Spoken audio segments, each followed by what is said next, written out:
Well, What's up, brother? what's up, man? Welcome to the Contagious Thoughts Podcast. Thank you. Thank Man, you, brother. yeah, as you guys can see, we're in a little bit different of a setting today. And that's because I want to have some fun in the off season, just do things a little different, you know? Yes. So I am over here with my buddy Ryan Walsh over at Zeptepi Creative. Yep. And we're definitely gonna get into where that name came from because it's a pretty sick name. Awesome. You gotta explain the background. Yeah. But I mean, there's a few angles that we can like get into today, or different like routes that we can go. And I'm excited about all of them pretty equally. Awesome. But before we get there, so I have to explain the story of how I met Ryan. And so Terry, who is a good friend of both of ours, who has a pretty sweet co-working space on the south side of Bethlehem. So he was kind of bragging about like what you've been able to accomplish like with your business. And he was like, you got to meet Ryan. He was like, the name, I tried to like convince him to have this name and that name, but he settled on this name and it's fine, Yeah. I was like, all right, man, that cool. was a big conversation. Yeah. Yeah, but he was explaining like just like how much your company has grown, and just like from where it started to where you've been able to bring it, and the level, I guess like the level of clients that you've been able to secure with your business has been crazy. It's been a blessing. And sure. so yeah, man. Yeah. So and I was like, oh, I'd love to meet this guy, and I'm setting up for a podcast, Right.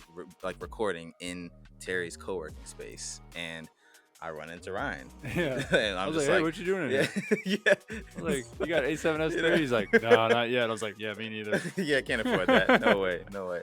Oh man. So Yeah. we connect, and we're like, dude, we got to get together, just to connect. And Yeah. then I was like, it'd be great to have you on the show. It's an honor. Thank you. Here we are, man. Yeah.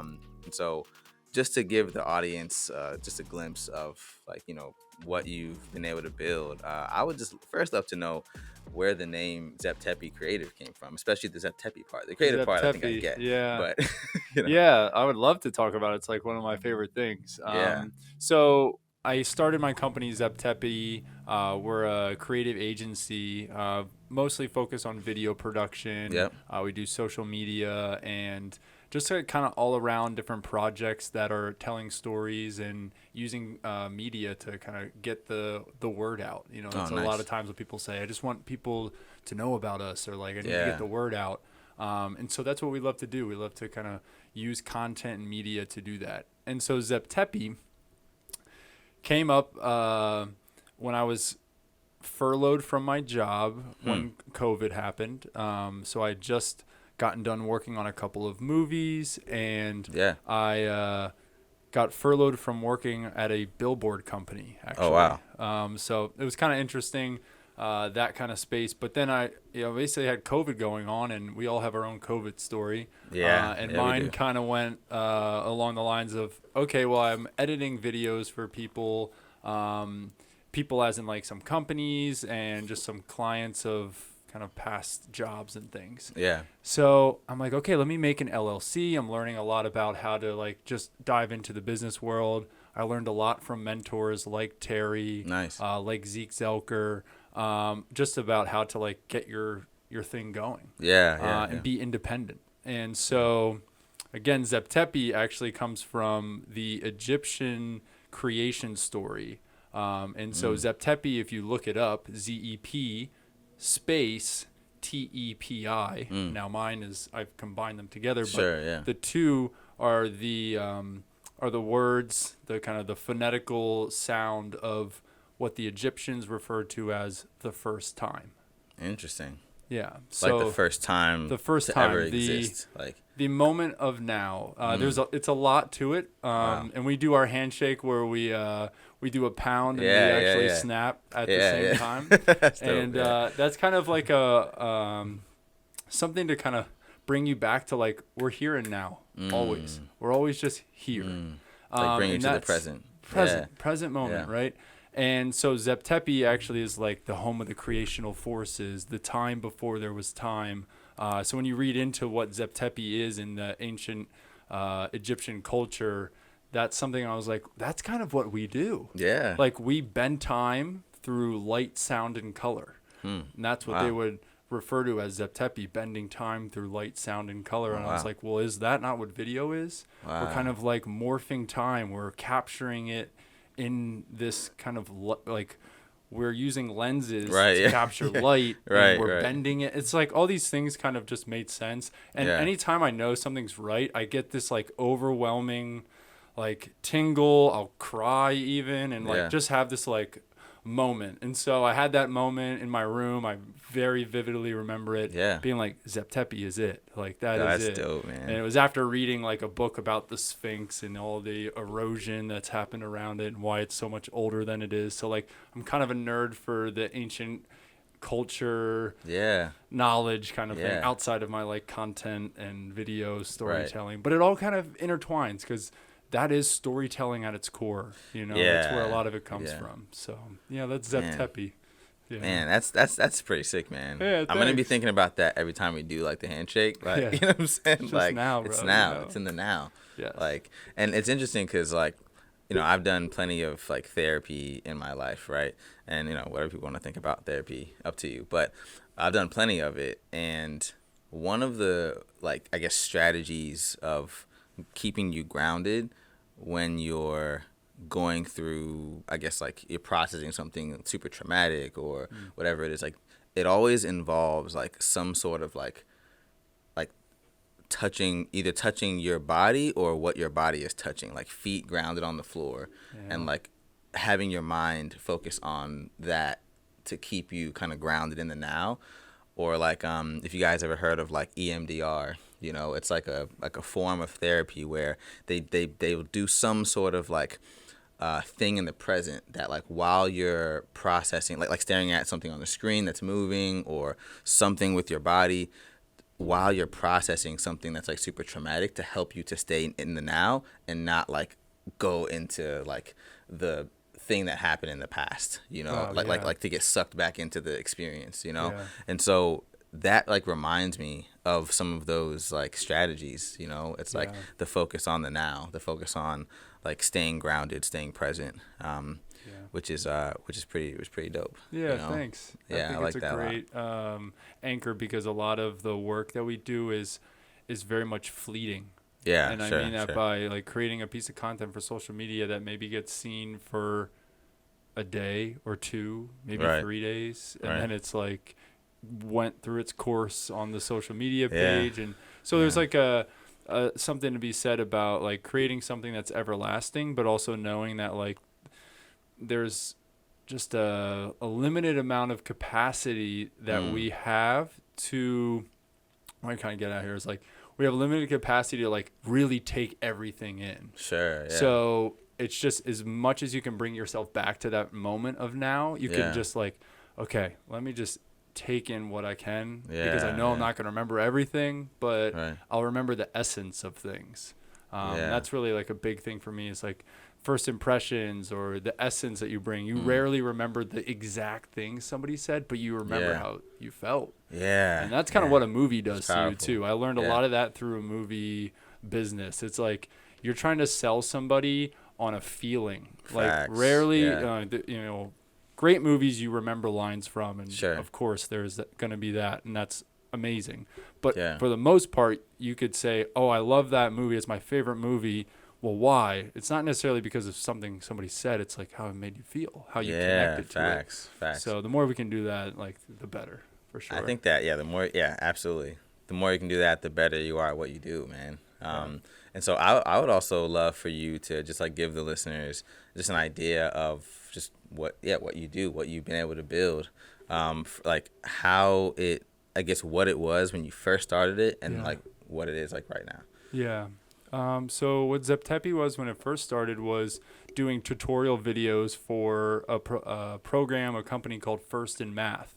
And many people will know it from this area in like the East and Lehigh Valley because they're from this area. And so it's an online math program that elementary to middle school kids use as a practice tool. And they were actually the inventors of the 24 game, which is a card game that a lot of people played back in the day. trying to make 24 out of the different numbers on the card. Yeah. So that was the first kind of step into Zeptepi. Is my mom worked for the company. Nice. She's a math teacher. Nice. And so that was just like very, serendipitous of how that worked out. Yeah. And so they've been a client to this day.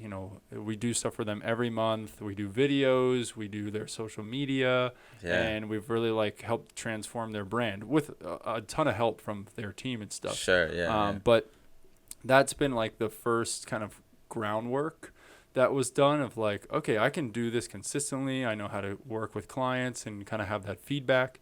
But then the next step actually during COVID was with Venture X, was with Terry. Yeah. And so Terry, connected to this building we're in, we were working out at the CrossFit gym together. Yeah. And he kind of said, hey, I'm opening up the space. Obviously, like, this is a crazy time. I need help with marketing. I know you do this and that. And so basically where we worked together, I had a small space in there and I worked with him doing the marketing, social media, just kind of getting things up. And it was amazing. Like, I got to meet a ton of great people, continue to get to meet a ton of great people. And from there just kind of built book of business, right? Like doing things that I'm just like, okay, I'll do a jewelry shoot. Oh, okay. I'll do, this kind of, I remember doing like a work desk station. Like, somebody was coming up with a workstation and cool, we'll take photos of that. Yeah. We'll do this. Like, just a lot of problem solving. Yeah. And that's something I've always been taught. Like I said, my mom was a math teacher. My dad was in the Marines and, a salesman, and just always been taught to problem solve and like just be there for people and try to figure it out. Yeah. To like, well, whatever happens, I can try to be valuable in that way. Yeah. And so then it really built into, getting some more consistency around the work. 'Cause it's like, at first you're like, oh, this is great. I got like a project here and a project there. And I kind of get that money and this money and I can kind of put it together to buy these things. But then it's like, is this going to sustain me? Sure. Yeah. And so do you remember like I know you mentioned like you remember when the name, like when you settled on the name and you had like this like big moment. Yeah. And you remember that moment. Do you remember like when the idea, like the concept of the business like popped in your head? And if you do, I have a follow-up question to that. Because so the whole premise or purpose of this podcast is to inspire dreamers to actually like make their dreams into a reality and not like let their dreams go to the grave or even die inside their mind or inside their heart, right? But sometimes it's difficult when you have a concept and there's like a million things that can just suck the life out of that thing, your fears and doubts and finances and knowledge and ability and skill level, and there's just so many things that can prevent you from actually taking action on that concept, that idea. So I'm just curious, from the time that you first had the idea, like what it was like or what the scene was like for you to actually make that into a reality, and even how much time that took. Like if it was like there's a concept and then like a year passed by, but like if you remember like what your first action steps were or like what you did to actually move in the direction of making it happen. Yeah, it's a great question. I think a couple things came up. Is the first thing that I remember being like moved to do what I want to do and like do what I love was I remember walking down Grant Street in Berea, Ohio. It's like 9:30 at night and I am calling my mom because I'm like, I have a great job opportunity with the Cleveland Clinic. I've worked there the past 2 summers. They're like one of the biggest clinics, hospital systems in the world. I worked in their global patient services and international ops and whatever, big fancy words that give you a lot of money to just like show up every day in a tie and a bag and you just come and do your work and like white walls everywhere, and like very as you inspiring. Can see, I'm not a very white wall person. Not at all. Not at all. So like, although I love the people there and like the work was really fulfilling in the sense we got to help a lot of patients overseas and things. I just knew that's not what I wanted to do. Yeah. And so I remember calling my mom and telling her of this other opportunity to kind of work with this guy that my coach knew. He's out in LA and he's like, doing production. He's getting into the scene and stuff like that. He's been in it for a bit. He's maybe like 10 years older than me or something. Sure, yeah. So I'm like, this is really what I want to do. And, my mom, God bless her, she's like, yeah, okay. Like, well, let's see kind of what that looks like. I know you were saying you want to go out to LA right after you graduate, which is like not really what, we're thinking you should do, but, okay. So that kind of led to her actually reaching out to me again saying, hey, I know that there's a local filmmaker doing a film here in the Lehigh Valley. They're looking for like producer's assistant. And so that's what I want to do. I went to school for international business. So I'm like, okay, this is what I'll do. I'll come home.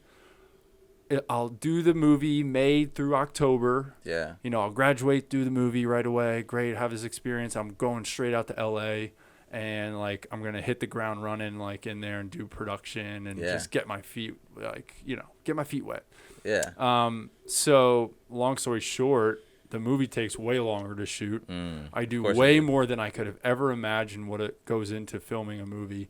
And I kind of learned that actually what fulfills me is like the freedom you get to just work and solve problems as you see fit. Like I'm someone that doesn't really mind spending a lot of time on stuff, right? I'm not like, I need to spend like 2 or 3 hours a day working, and that's cool. Like I love to work on things. So kind of learning the flow of how to be an entrepreneur within the creative space was something I learned really early on with a guy named Zeke Zelker. He does Zcraft, which is attached to Venture X and stuff.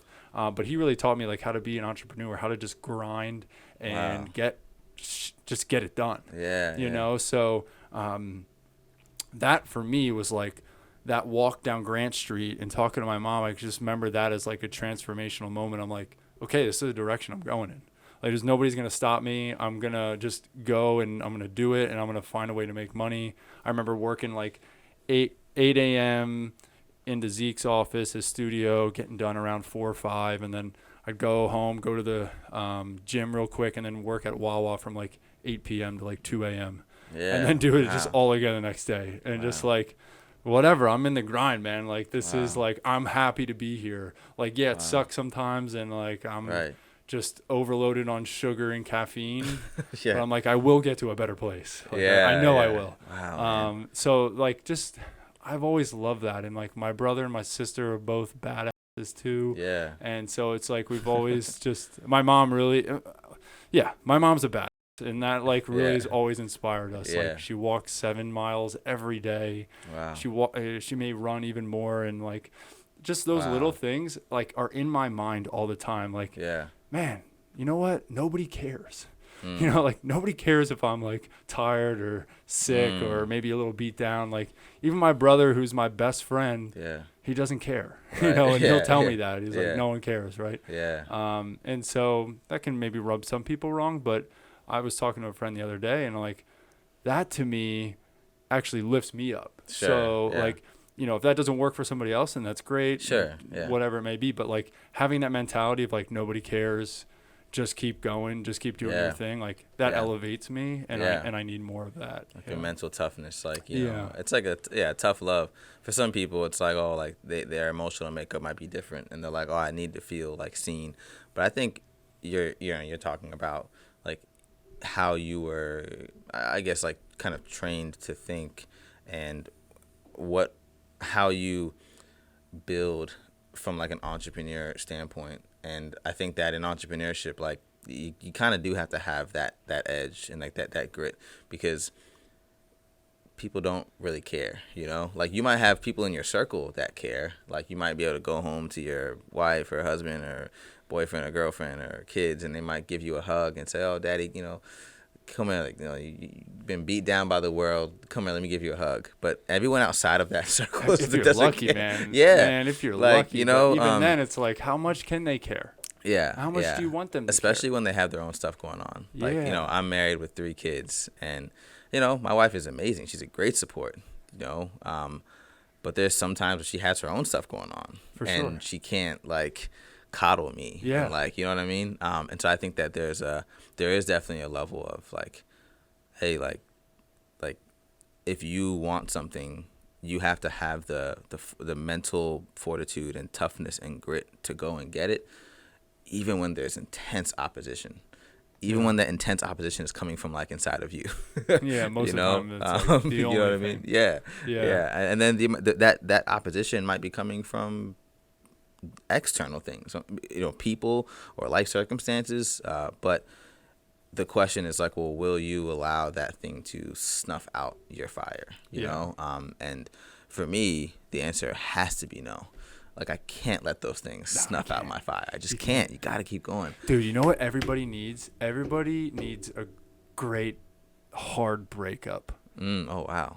Dude, everybody, like, say I'm wrong, but, like, if you have a hard breakup or, like, you've been cheated on, like, these are moments in your life that you get to redefine who you are and reevaluate how you see people and how you see yourself and how you judge others. Wow. Because that, to me, personally, is what transformed my thinking and just really re-angled everything about self-love and judgment towards others, was like having that experience and being able to step back and be like, okay, well, this person hurt me, but guess what? I hurt this person. And like, wait a minute, I actually am a big reason of this too.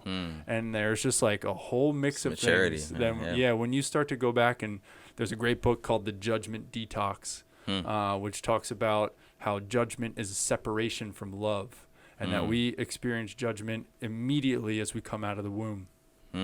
And we don't know it. It's just so ingrained in us, and some people more than others, right?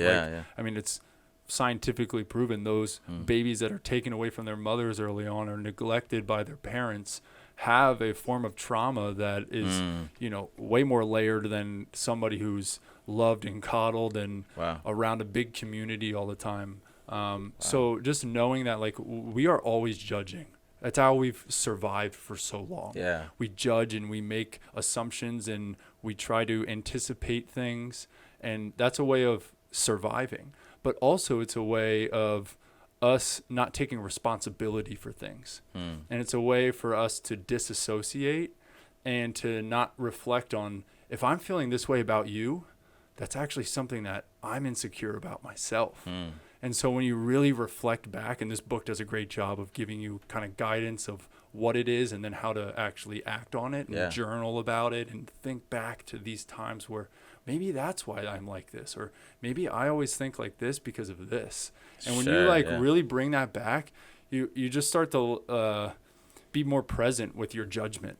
And that for me has been like a huge savior for my relationships with myself and then with others, right? It's like, I feel like I can love my girlfriend, Yennefer, better than any like woman I could, because I love myself more and I know myself, and I know when I'm thinking things that are not like good to say, where I'm like, oh wait, I want to react like this, but like, hold up, why am I, that's something actually my dad would do and I don't like that. Or like, oh, I'm getting this feeling, but let me just sit back for a second. Like, why is Ryan thinking that right now? And so like really that like self-reflection has been a big growing opportunity from those hard times.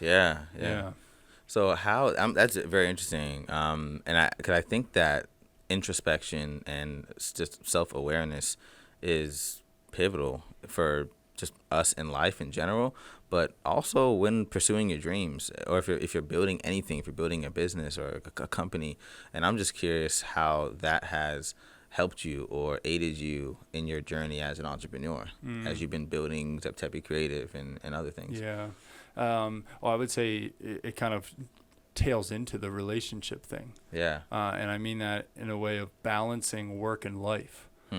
Because when I was not in I would say healthy relationship, I just was not myself and wasn't able to give to the relationship. I was swamped and way overbalanced, or way on this side of like, work is taking up 95% of my life.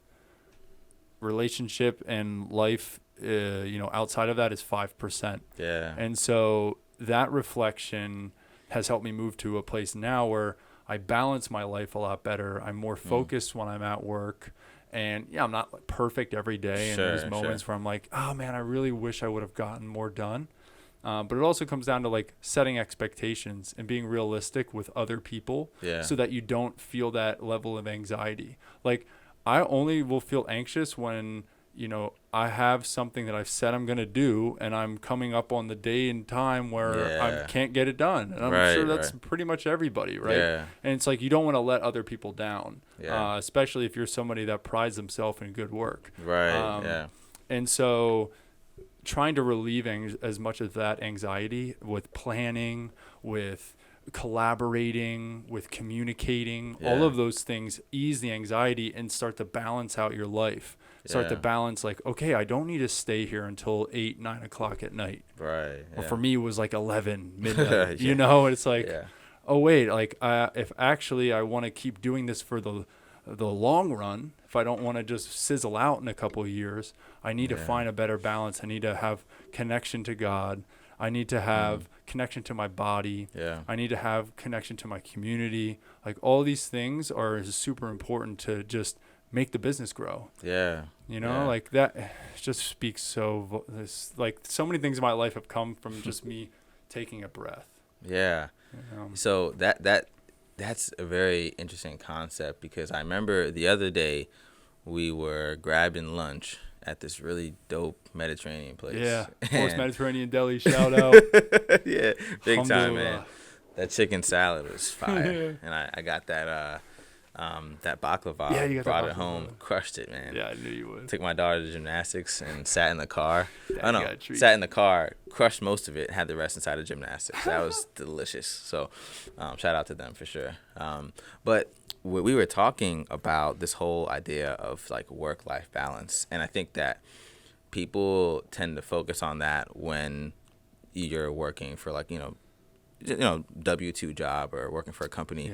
But I don't hear it talked as much about when people are working for themselves or building their own company. And there is definitely a grind that happens. I mean, you mentioned for yourself, I mean, you're on set, until whatever time, and then from 8 to 2 a.m. you're going to Wawa in the beginning. And there definitely is that grind. Every entrepreneur goes through it, and I haven't met anyone who hasn't.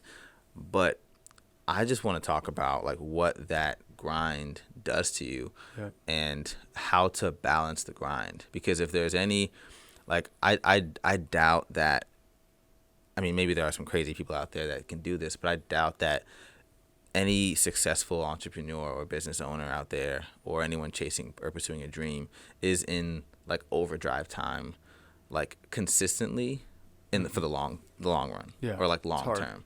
Eventually like you burn out. And so I'm just curious, like what that balance has been like for you, and like how you balance the seasons. Like how do you, like, it's like having the awareness to know, well, when is it grind season, and then when to take a step back, or what to do during the grind season so that I don't reach that burnout, So I just want to hear a little bit about that. There's definitely a lot of things I feel like I could talk about that I think are really important to like daily balance.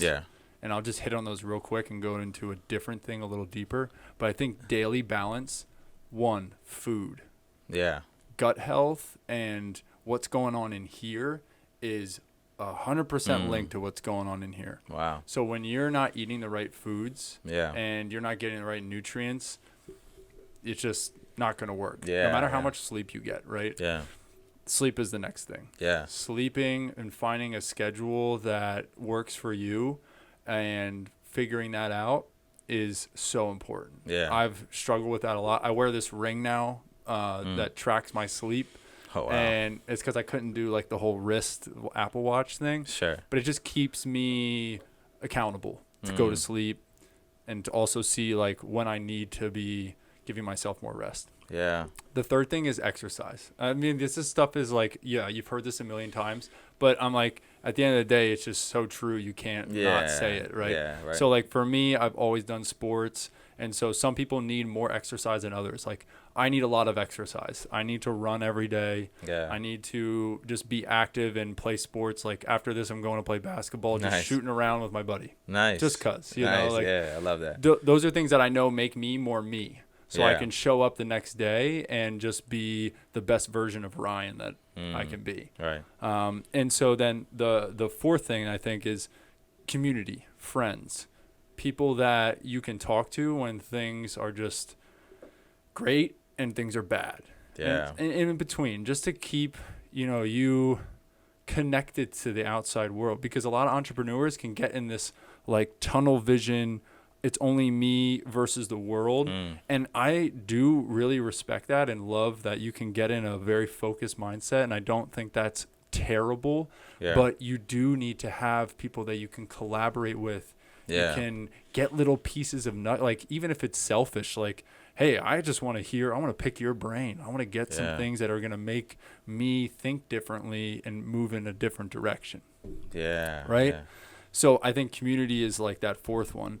And then the fifth one I would say is wrapped up into like meditation, religion, faith, that realm of mindfulness, if you will. Yeah. That is like the fifth part of this piece that I think brings everything together. Yeah. Because when you can bring yourself from state to state, like mentally, physically, emotionally, you can do so much more in your day. Yeah. And that's really as like an entrepreneur where, for me, I have many different clients, many different things that I do for clients. This project has this going on, but this project has something completely different going on. Yeah. Being able to sit in front of my 5 screens and focus actually comes a lot from just like taking one state and then moving into the next.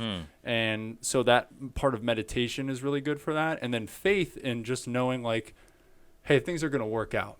Yeah. It's the first of the month and I just paid everybody and I don't have, as much as I used to. Yeah. Is a matter of like sometimes having faith, but more so it's planning and knowing what you do have, right? Yeah. But there's just that level of like, okay, I don't relieve that stress, push that stress out so that I can be more of me. Yeah. So those are like the 5 things that I always think about. Like, so you have those 5 things in order, like they're in line. That's daily balance, right? Like, just kind of keeping track of those things is like good to know. Like, hey, I mean, because you only have today, right? Like, as cliche as I want to sound, is like, man, you just don't know. So like, if you can just try to keep count of like those things, and those start to add up. Yeah. Right, and those start to just like get your momentum going, and it's like I put good things in my body. I exercise, I'm around good people, I can be mindful of like where I'm at mentally and know when I need space, know when I need to go for a walk, know when I need to do these things, right? Like when do I need to call my mom? If I don't have a mom, who do I need to find that can fill that kind of space? Like being aware of these things that you need, it's just like all these things I've been learning through reading and podcasts and like it's just like such a beautiful thing, right? You can like tap into other people's mentalities. And I think we were talking how like a lot of the things I'm talking about, I'm not the first person to ever say it, right? Like I'm reiterating and I'm using what I've known or I've learned from other things to kind of like morph into my own ideas, kind of get them out. And that's why like I love going on walks with friends. I love to just like talk and hear what they have to say, listen, really love listening to just what's going on in your mind, you know? Like I've got these thoughts, but what do you think? Like that's really important to me. Yeah.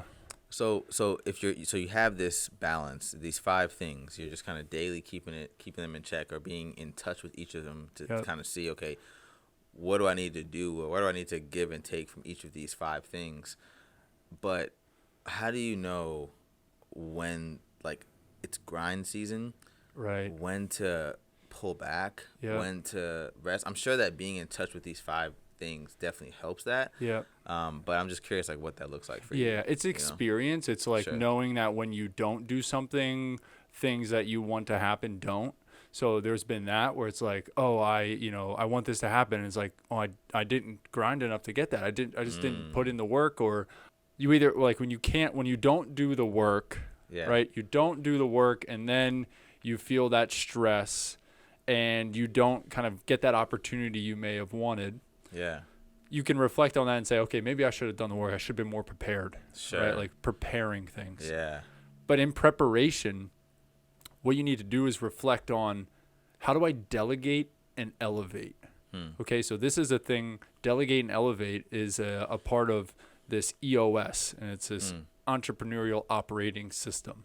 And some people will know it's from the book How to Be a Great Boss. And so this is something I learned from one of my main clients, Bashar Katu, who's a mentor for people selling on Amazon. Oh, nice. Okay, so he has really tapped into the EOS system, and he's told me, hey, you need to delegate and elevate. You need to do this exercise where you basically take 4 quadrants and you look at, what am I great at and I love to do?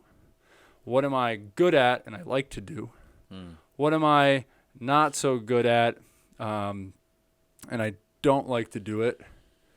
Or actually, that's in this other quarter where it's like, you are good at it, but you don't like to do it. And then there's these like, you're not good at it and you don't like to do it. Right? So like all of your time, 80, 90% of your time, if you want to be a boss, needs to be spent up here. You're doing things that you love to do and you're great at it. And then you have direct reports and you delegate everything else. So the more that you can delegate the things that you're not good at and you don't like, the more you can elevate your whole business, right? And so that comes back to planning. So, hey, if I needed to get this done and I didn't, well, either you didn't have the capacity, or I would say you didn't have the capacity, and what you could have done is you could have delegated it. You could have found somebody to do that for you, because obviously because you take a thing, dude, you always know when you get like that rush of like, dude, this is all I want to do right now. Yeah. Like I literally drop everything. Right. I know like there's a lot of important things going on, but like I just want to work on this. Right. Yeah. Right. So like when you get that feeling, like I like to say run with that momentum, but maturity like will bring you back to know like, okay, you've got this, like, I want to just work on this thing. Right. But if you're not already set up to be able to like hit that momentum because you've planned, or you've kind of set in place, okay, I can actually spend that time because I've got Patrick and Christian working on this, and I can like delegate it to them and be like, hey guys, this is like I need you to take this off my plate right now. Could you kind of like handle this, because I really need to run on this. A lot of times if you're not set up and prepared, you can't just like, you can, but you're gonna cause an effect, right? You're gonna take away from something. You're gonna take away from something else later down the line, right? So it's really like setting up those systems, or setting up like your own way of delegating and elevating, so that you can take that energy and that momentum when something comes in, and you can just like barrel through it. And like, well, that's because it's what I'm best at, right? Like that thing is usually because I know I can crush it. Like we love to do things that we're good at, right? But we love to do things that are a little bit of a challenge. Right? Like we've got to have that like perfect kind of like flow state, kind of like, oh, I'm not the best at this and it's challenging, but also I can do this. Like I'm the best at this. So at the same time, like just get me in my zone and I will crush this. Like you've had those moments, right? Yeah, I want more of them too. Yeah, you do. It's like totally. But what I run into though is when it comes to delegating, right? When you're starting out and you don't have, like, your business is not pulling in a bunch of revenue, or you don't have a bunch of money, or maybe you spent all the money starting your business, or starting your dream, whatever it is. And it's like, well, who do I delegate to? I don't have anyone on my team, and like I want to add people to my team, but I can't pay them. So I'm either splitting profit with them, like splitting future profit with them, or it's someone that just believes in the mission, that believes in the dream of what I'm doing. Or I can hire like some cheap help from somewhere overseas or whatever it might be, but that still costs more money. And so it's like, how does that system work for the new entrepreneur, or the new first dreamer? You have to write it out, right? You have to write out what it is you're doing, and then you have to write out your expectations. Because if you don't see what it is, okay, I have to do X, Y, Z, LMNOP. Oh, okay, I could do X, Y, and Z, but LMNOP is actually something that's going to take me a ton of time. So like, my expectation now can't be that I do XYZ element of P for you. Right. And so setting that expectation for yourself and then for the client is super important. Because if you set the expectation, you're going to do all of those things and then you take it on. Now you're immediately anxious. You're immediately scope creep. Like, oh my God, I didn't know it takes this much to build a website. Or like, you know, it's like we all kind of run into that. But so I would say like for any new entrepreneurs, it's like write down all the things you'd have to do to actually accomplish what that person is. And like, of course, you're not going to know everything. It's a part of growing and learning.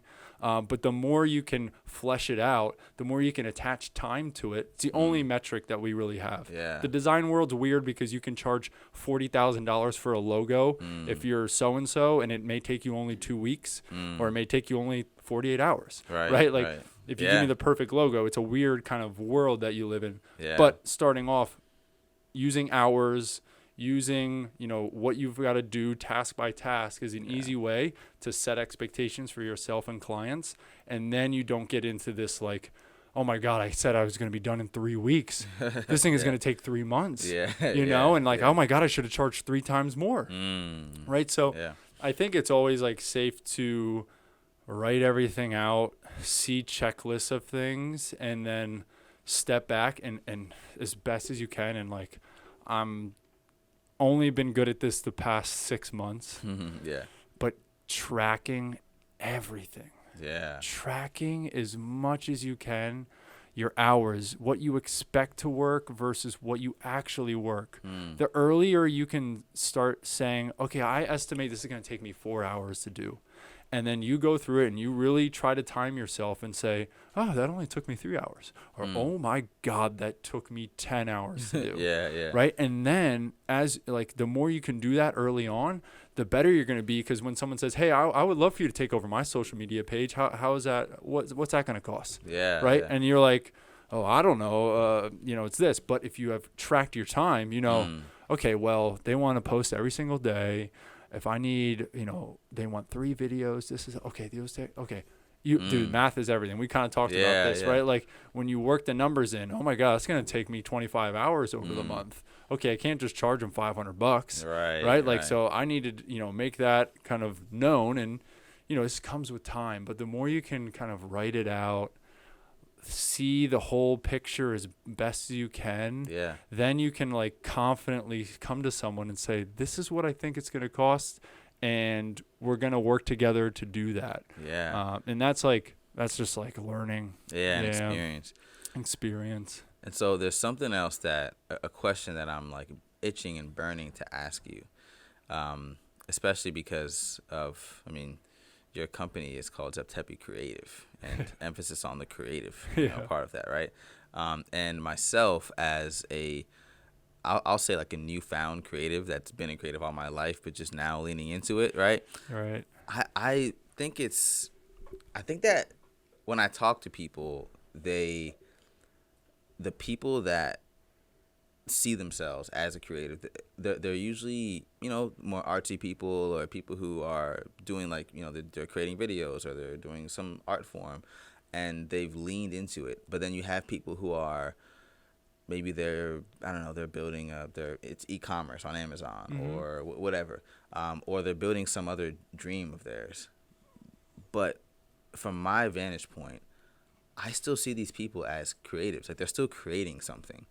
And I just wonder if they were to lean into that part of them, if they would be even better in their business. Because if you think about, like, I don't know, Elon Musk, or you think about Jeff Bezos, right? And it's like, he still like created something. And to get, like, he might not see himself as like an artist or like a creative, but it's like, you took something that was a concept in your mind and you took an action and made it into reality. And now you're living in a reality where that thing exists. Like, you created something.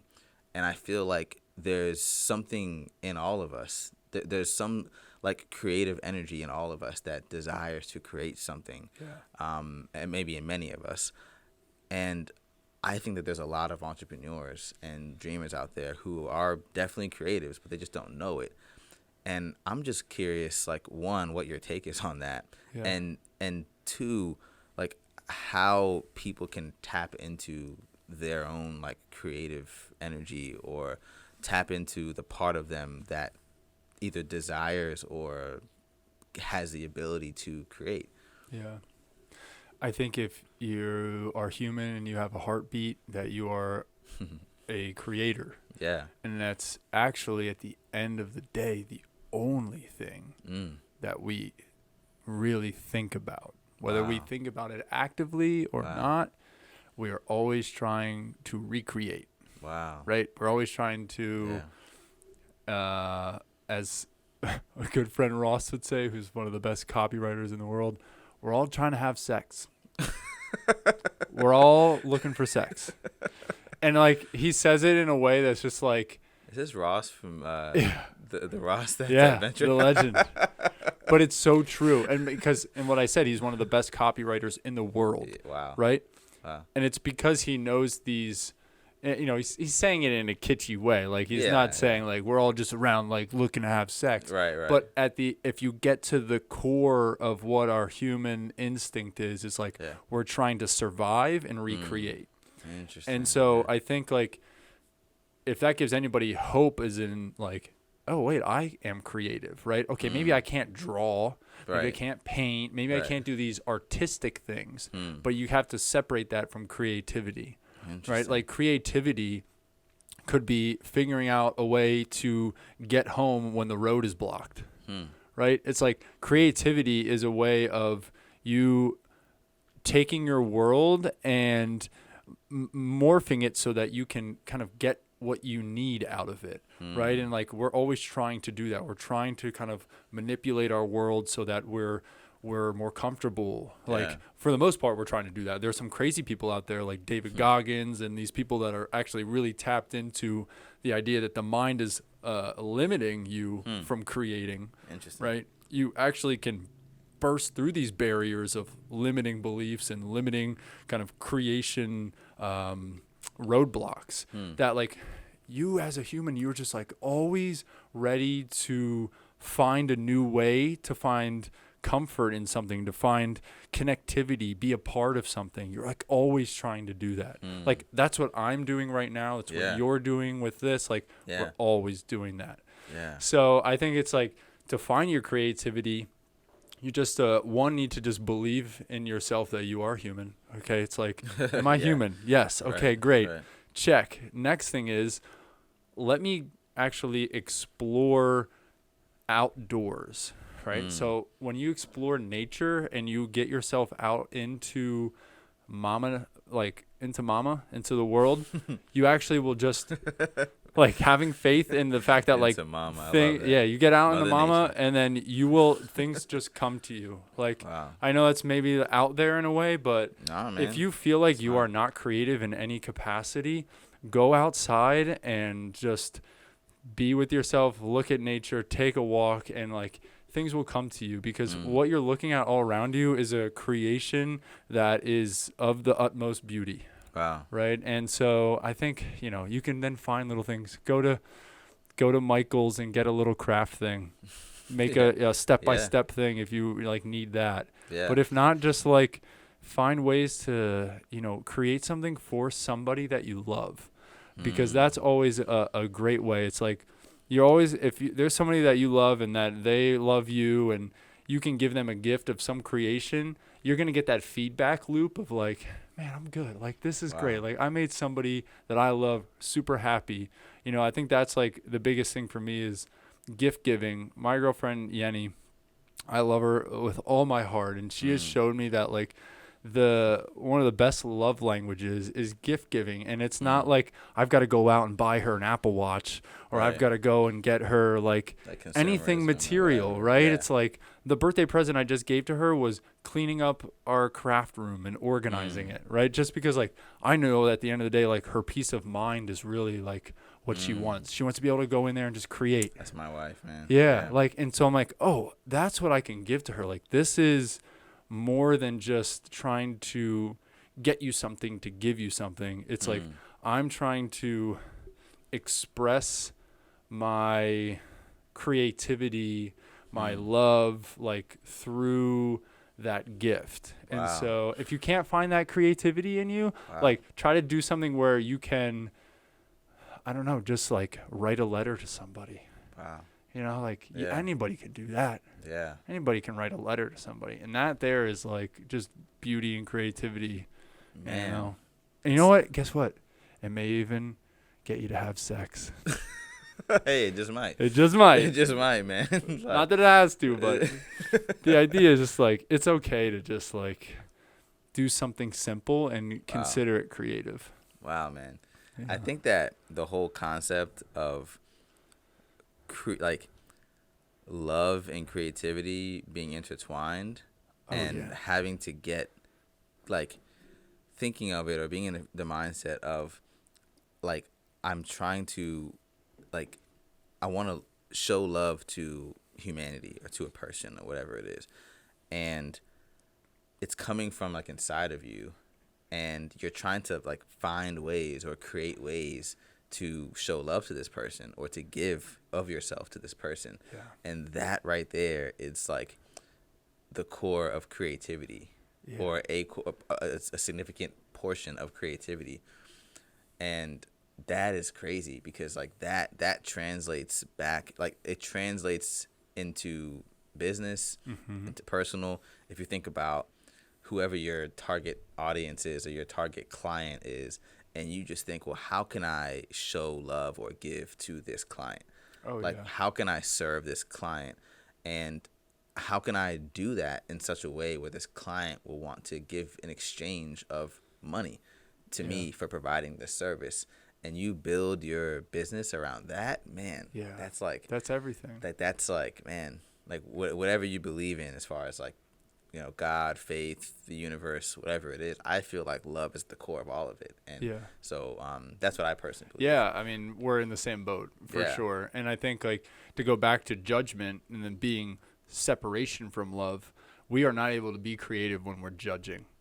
Like it's good to be able to see something and to dissect it because that's like a tool. It's a mechanism to be able to create more. But when you're judging something, right, like especially if you're hating something, like you're hating on something, you're actually taking away a ton of energy that could be used to create something. Wow. So like, again, creativity, love, judgment.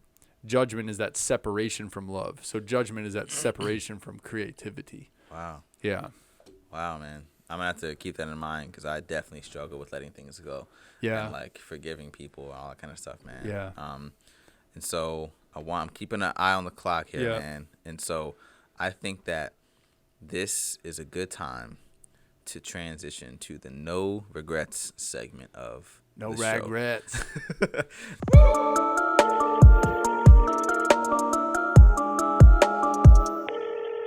Come on. Hey. Now, the no regrets segment of the show is where myself and the guest has a chance to reflect on the episode and answer the following two questions. Okay. Number one, is there anything that you said during the interview, during the show, during the conversation that you regret saying, even if it's how you said something? And then number two, is there anything that you did not say that you wish you did say? And with that, let's dive in. I regret not saying that my dad is also a bad. My dad is also a bad. Okay, cool. Yeah, for sure. Yeah. And sometimes like my dad and I, like we have, you know, our little like headbutts because I think you know, I'm the oldest child. Okay. And, you know, just being the big brother, which I love. It's like my favorite title. Yeah. Big brother is my favorite title. Yeah. My sister was calling me actually during this podcast and, you know, it's just, I love that stuff. Yeah. So I regret not saying that. So Dad, you're a bad. Hey, there we go. But my mom is definitely more of a bad. Like, she's a freak, man.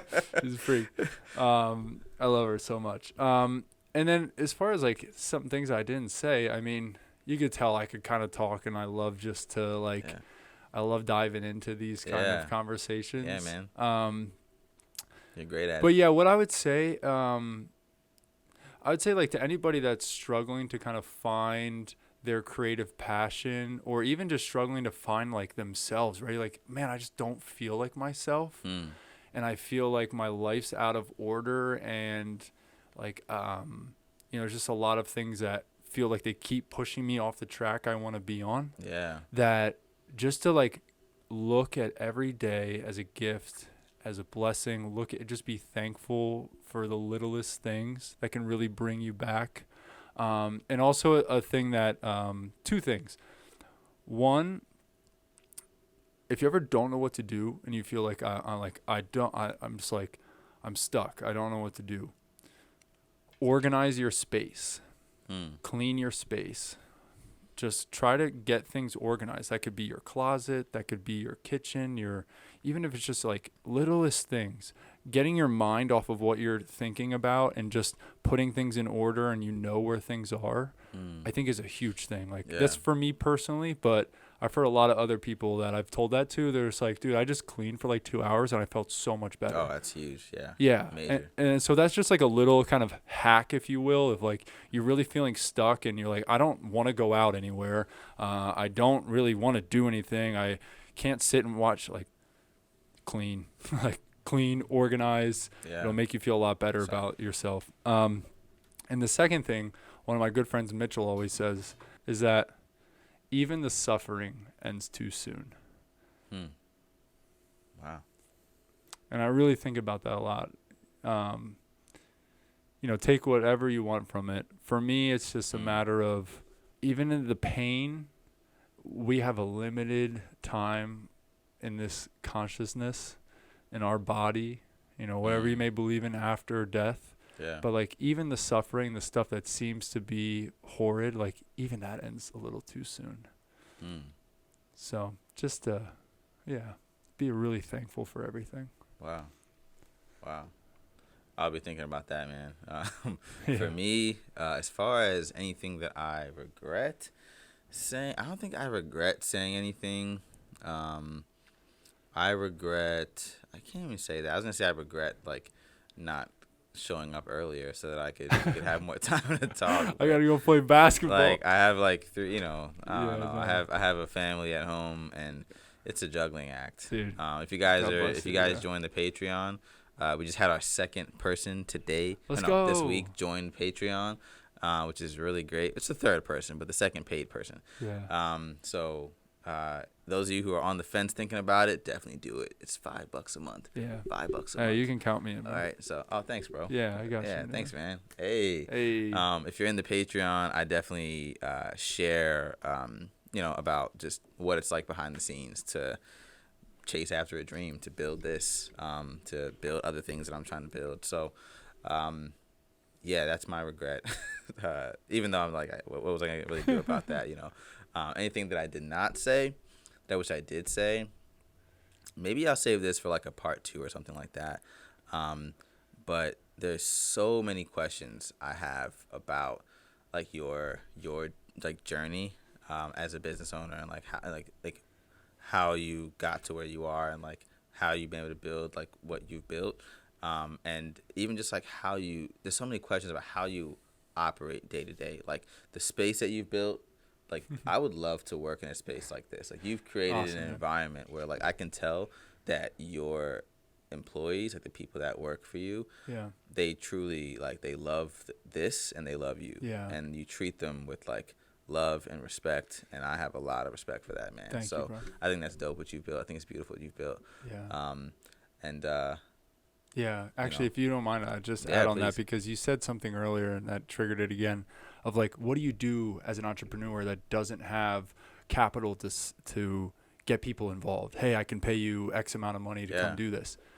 The dream and the vision and the energy are everything. Early on, I didn't have money to, do this stuff. Yeah. Christian started working with me as an intern, and I said, hey, bro, this is literally like, I can pay you $200 like a week. Like, and if you could work for me like 8 hours a day, that would be amazing, because we can do this together, and I can see where this is going to go. Wow. And, he's been just the absolute champ with just like, I got you, bro. I'll be there for you. Wow. Right. And so like, just having that energy and showing up every day, knowing that like, I need to just put the vision out there. I need to bring the energy. I need to create the space. Wow. And that will itself just bring people that also want that, because people want to be held accountable, right? And like, actually, it's something I probably should do more of, is like, I need to tell you, like, get this done because you can do it. Wow. Like, I believe in you. You can do Yeah. this. Like, and people want to be told to do that kind of stuff. Yeah. So I would say don't doubt yourself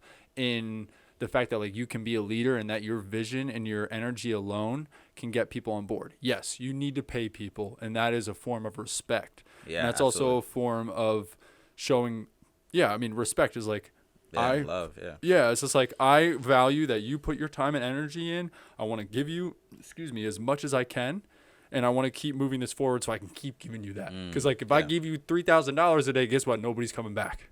Like Yeah. sorry, like Right. if it doesn't work, then it doesn't work. I'm like, God bless, that's great. Yeah. For you or whatever you need to do, but you'll find those people. Those people Yeah. will come to you, and just I think like lean into the help, ask for help. Most of the time, people are just willing to say, "Yeah, I would love to help." Are you kidding me? Like that's I think a biggest thing with entrepreneurs too is like you feel like you have to do it all on your own, and more times than not, there's a lot of people that would really love to help if you just ask. Wow. Yeah. That's beautiful, man. I love that. Yeah. Man. Well, dude. Thanks, Darwin. This has been a dope show. Yeah. It's been great having you on. There has to be a part 2. Yeah, get me in the real season. Yeah, bro. dude. Yeah, man. There has to be a part 2. Yeah. But thanks for coming on the show. Dude, thanks for having me. Been an absolute pleasure. And for the listeners, guys, thanks for listening. Thanks for supporting. Don't forget on YouTube, if you're listening on YouTube, like and subscribe and hit the little bell so you get the notifications like when we put other stuff out. And yeah, do that. Hit it. And if you're on Spotify or Apple Podcasts, follow or subscribe and leave a review as well, a positive one. If you don't have anything positive to say, just keep it moving. But if you if it's positive, leave a review. And then follow us on IG. I'm going to link Zeptepi Creative's information. Awesome. Follow them and check them out as well. Show them love. With that, I'll catch you guys next time. Peace.